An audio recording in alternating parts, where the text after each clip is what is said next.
Hello everybody, this is ILXP, and in today's video, we're diving deeper into the basics of Roblox Studio building. And whether if you're brand new to building or if you're just looking for a refresher, then this guide is actually for you. And in this video, I'm going to cover everything you need to know to get started into your journey to become a Roblox builder. So to get things started, feel free to leave a like and subscribe and turn on post notifications on. And I'm going to be splitting it down into timestamps to actually, understand a little bit on what there is to cover in this video. So yeah, so let's get right into this video and get it started. Step 1. Getting started with Roblox Studio. So as you actually load up Roblox Studio, there's basically templates that are actually in there. So the 3 templates that I really think you should use are base plate, classic base plate, and flat terrain, which those are actually the basics that most developers use, and as well you should use them as well because you start off plain and you start off from scratch. All right. So now we're here into this base plate. So I'm going to be showing you guys some really cool features that Roblox Studio actually offers. And today, right now, I'm just going to be showing you the Explorer tab. It's actually here. This is actually the Explorer.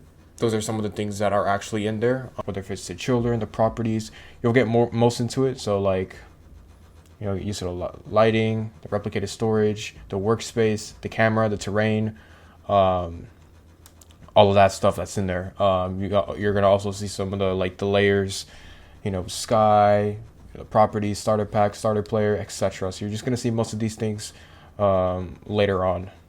As well, when you're going to be using Explorer tab, there's another feature that you could use as well that it will also make Explorer tab really useful. That is also the properties tab. So the properties tab, when you actually select something that is actually from the Explorer tab, it's actually going to show you some other details that you could actually add into the properties tab. Properties tab is actually a very essential and a very useful thing to use. So like if you were to select a base plate, you could actually select the color, the material, you can select any of that stuff, which I will be able to discuss later on. As well, you can also select what the lighting really is in there. So you can just remove the sky and then it just comes back. And yeah. So now that we're done, we're just gonna be heading into the toolbox. And on a toolbox, it's just a large variety of things that you normally get off of free models. This is where you could actually bring your own models and bring them into the game, into Studio, or as well your decals. You could also bring your decals into Studio as well, and your meshes and your models. This is where most people often tend to find their free models. So you could just bring some really cool models out there. You could also bring out your plugins. But when you're actually going to be using free models, I highly advise you to actually be careful when you put free models, because with free models, there's a possibility that they may have a virus into your game. There's another feature that is also called plugins. So with plugins, there's a bunch of plugins that you could actually use that is also essential to your Roblox building. They're just things that actually provide aid and support to how you're going to be willing to build inside of Roblox Studio. And you can also as well manage your plugins. So as you manage your plugins, you're just going to start to figure out what works, what doesn't work for you, and all that stuff. Step 2, building tools basics.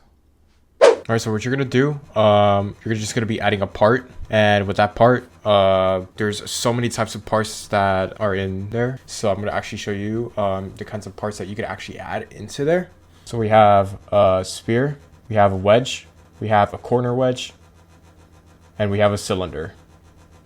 So you could as well change the shape whichever you want out into the properties tab. So you can just change the kind of shape you want.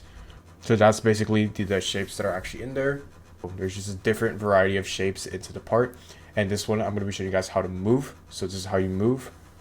And that's just how you move with your tools. Now onto scaling. You can scale however you want it to be. Just scale up and down. Scale up top, you scale down. Scale all the way wider. How you rotate. So you just rotate just simple, just like that. And that is where you rotate. This is how you're going to transform.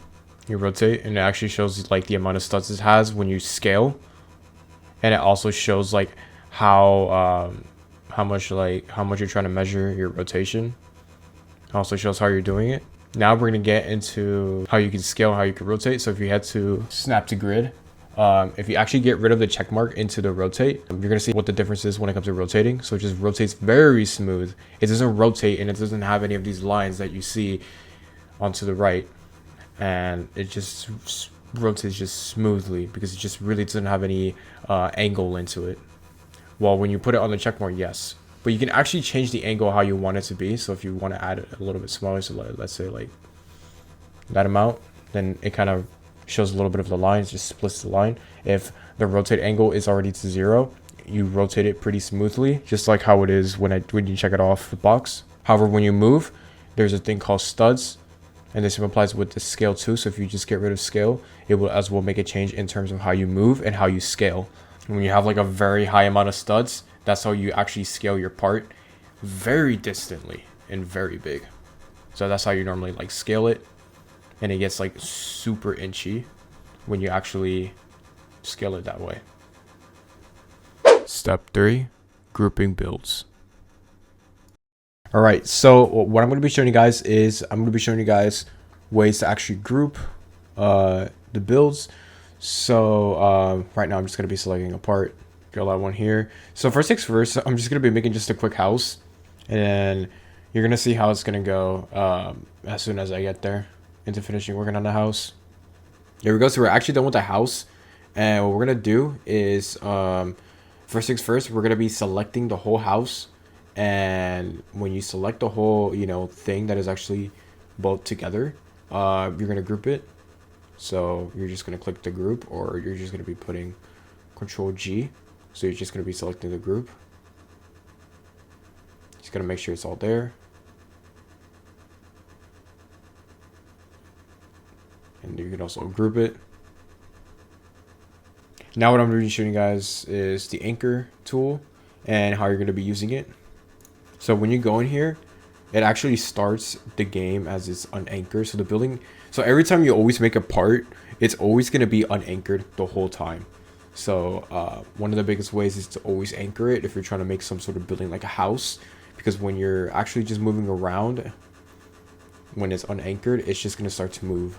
So if you're trying to make a building, always please be sure to always anchor the building. So what I really recommend you to do if you're going to try and make a building is to actually anchor it.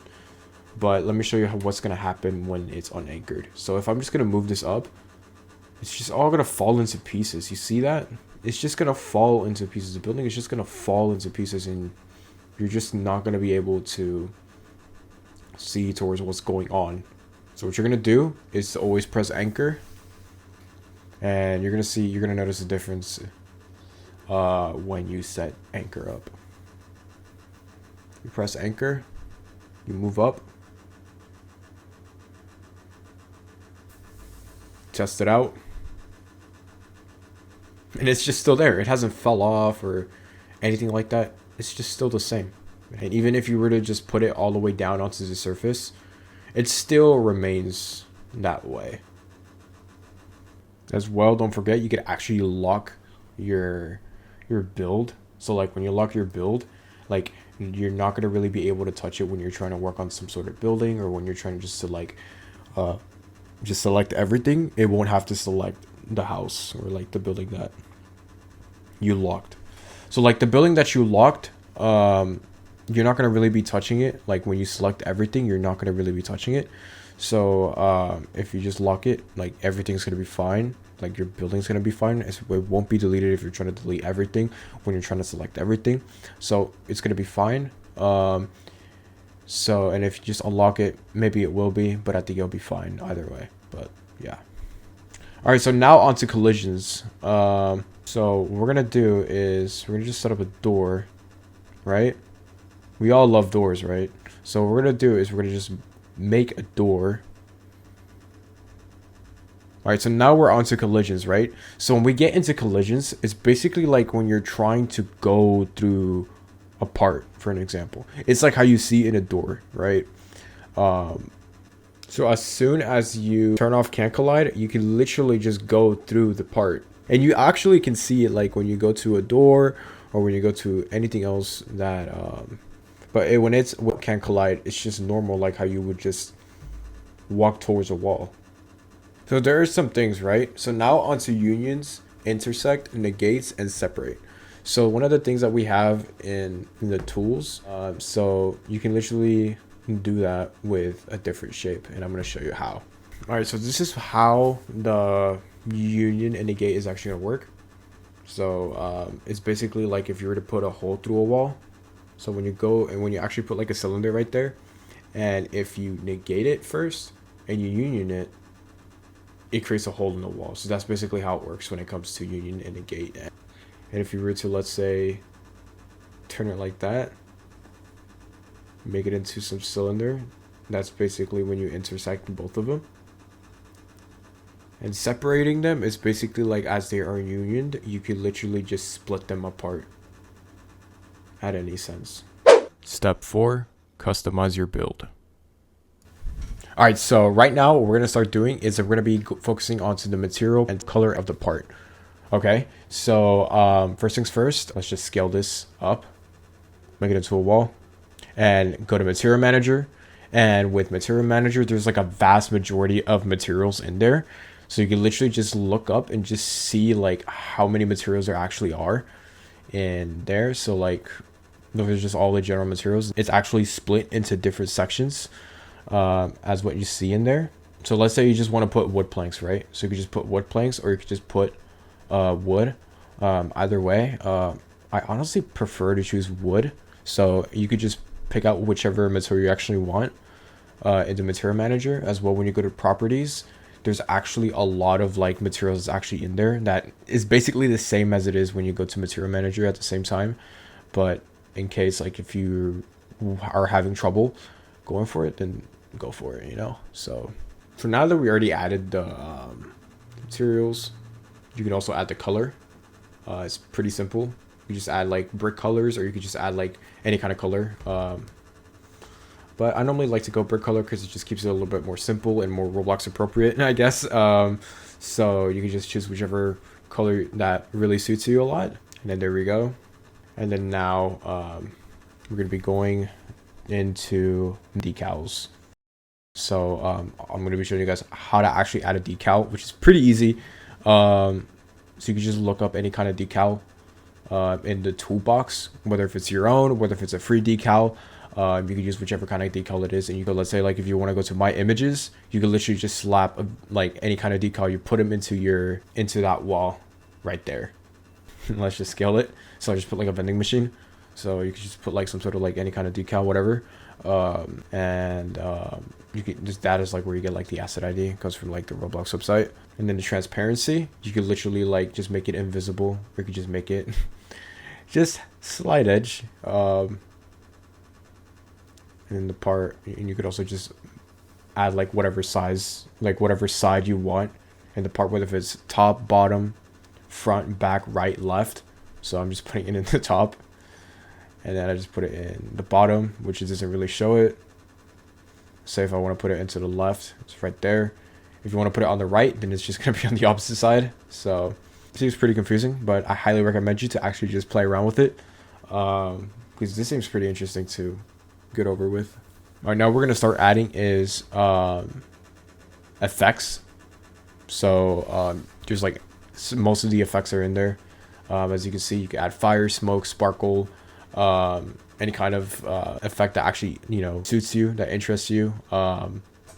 Fire, and with fire, so like when you add the fire like effect, you could literally make it bigger. So let's say, and change like the speed of like the movement of the fire, so you can just make it slower, not move, or you could just make it a little faster. Either way, you could as well add smoke.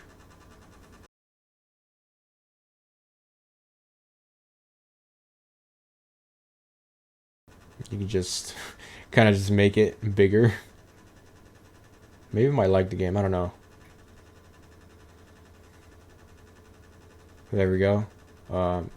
If you could just put it right into that part, it's gonna focus on there, and you're gonna see like a ton of smoke in there.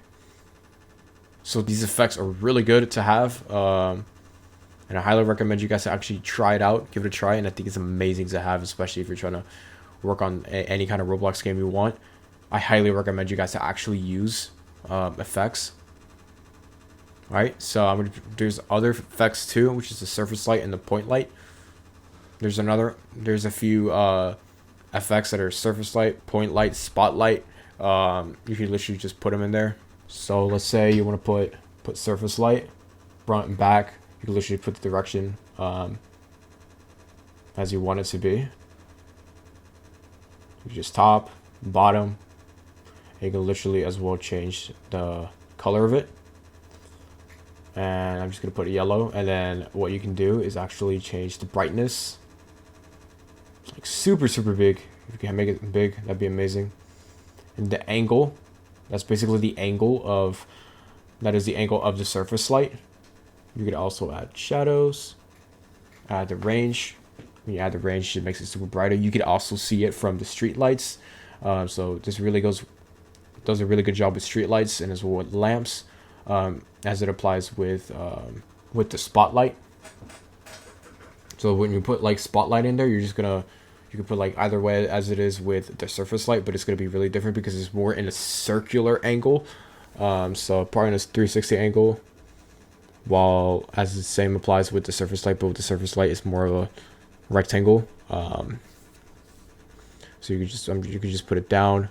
This really does a good job as well with street lights and perhaps even lamps. But with lamps, it's just a different story to talk about. You could as well just change the range again and just make it a little bigger. You can make it smaller. It's just the same as it is with the surface light. So I think you should probably give it a try. And yeah, now we're on to transparency and reflectance. So what you're going to start doing is you're going to go to Explorer Properties, and with reflectance, you can literally make it just like that. When it's like nighttime, it basically changes the color of it. That's what with transparency, you can just make it just disappear. So if you have like the transparency to 1, it just disappears.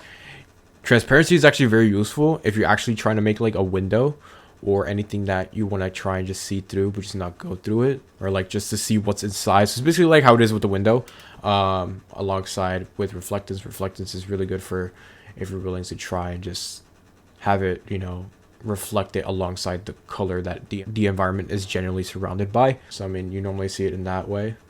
So let's say if you're trying to just move around the camera, you're going to see how there's a drastic change in you're gonna see like how there is a drastic change in reflectancy. It could like the linear is just gonna work. So like if you just look through the sky, it's literally just connected to that. And let's say if you just want to actually have it just nighttime, it's gonna turn into it's literally just how the sky just connects right into. So let's say if you just want it to be nighttime, the part actually reflects what the sky really is, And the same applies with the surface too. So let's say you want to just change the time, right? The part is actually black, by the way. And now into lighting, you can just literally just change the kind of technology. That's something that once you'll get into ease of having later on. Step 5, terrain basics. All right, so let's get right into this. So what we're going to start doing is you're just going to go to editor, and you're going to have properties and explorer just in case, because it actually serves a purpose. So you can create, and you could actually make your own kind of terrain. So basically like how you often see like in Minecraft or like in other Roblox servers that are like really big, that have like this huge like expansion. So you could actually checkmark like which kind of biome interests you and what like features you want to add into that terrain. So you can just put whatever you want there. So with that, you can just generate it. And as well, you can just increase your biome size. So if you want to increase your biome size, it's just going to expand a little more. You could as well change the size to like X, Y, and Z. So you could just try to just size your part. So as soon as you size it, it's going to start to expand it everywhere. So it's going to fill in the thing that is actually... So it's going to actually fill in the whole thing that you just resized, right? So it's just going to fill it all in. And that's how it's actually going to show. So it all comes to just trying to add like more shape into it, and you can just fill it out. You can as well like import the thing that you actually want to add into the terrain. So you can just import what you want to add into the terrain, and those are actually the position, the size, and you could as well add the materials that are actually in there. You can feel free and just clear your terrain just like that.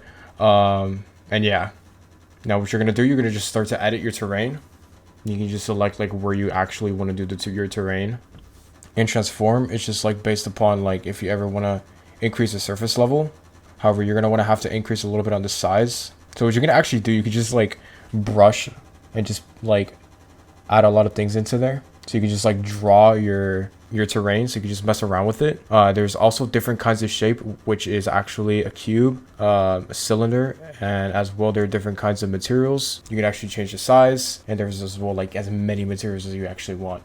And as well, you could like start to subtract cylinder, and you can actually use a size. You can just sculpt it, so you can just like make it grow a little bit, very smoothly with any kind of shape. You could also sculpt it with any kind of material. So I'm just adding water. For this one, you could just smooth it, make it like a little bit flatter. So you're just gonna kind of make it just a little bit like similar to pretty much the surface.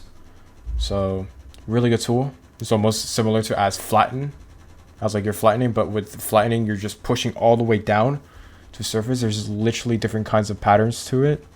And paint, you can just paint like different kinds of materials to it. So like, you can just paint stone with either kind of shape that you actually really want. This way you can just add a bit of water into it. So you can just fill it all in with water. It's actually really cool, not gonna lie. So you can just fill it all with water. Just maybe just like what most griefers would do. So you can just put like as much water as you can as soon as possible. So you just mess around with it. Step 6, test your game. All right, so what we're gonna start doing is now that we're actually done with the whole place, so we're gonna do, I'm gonna teach you how to actually just publish your game. But first things first, let's test out the game and see how it actually works. So first, let's just place a spawn so that you kind of gotta know where you're actually gonna be headed to, right? So let's just test out the game. And you're just gonna be here just to mess around. So like, just give it a try and just test out like what works or what not. So just test out your game for a bit and see what works and what doesn't. So just publish your game. But first things first, also, if you actually want people to build with you, just enable team create. So just save your game first and just name whatever you want. So you can just name what kind of place you want, or you could just name what kind of game you want. So now that you already published and saved your game, you can now just have people actually go build with you. This is team chat, so you could actually just like communicate with your team. And you can go to game settings and you just add like some things that you really want to add. So communication. So if you want a microphone, if you want a camera, then go for it. Permissions, like who do you want to play in your game? Like if you want to keep your game private, public, or do you want to just with friends only? And those are just how you're going to monetize your game. Security, allow HTTP requests. So like if you just want third-party sites to actually support the game or have them included in the game. Localization, so if you actually want to add that, if you want. And as well like how you want to start your game off depending on your avatar. Gravity, to jump, to walk, like how do you want to change the movement of the game. Slope, and then other. So yeah, so you just publish your game and yeah, and then configure place. So like you can change the name, and it's a thing called version history. So like you can change, like you can actually just like update the game with like how the game was updated before that. So like just in case if there's like any sort of griefer in there like who like destroys your game or like destroys your server, then you can use version history as an advantage to actually just bring the things that were destroyed back. So like if there's any griefers who like blew up your game, then you can just use version history to like kind of bring some of that stuff back, which I really think is a really good thing to use. If you ever like done a personal server, then this was actually very useful at that time.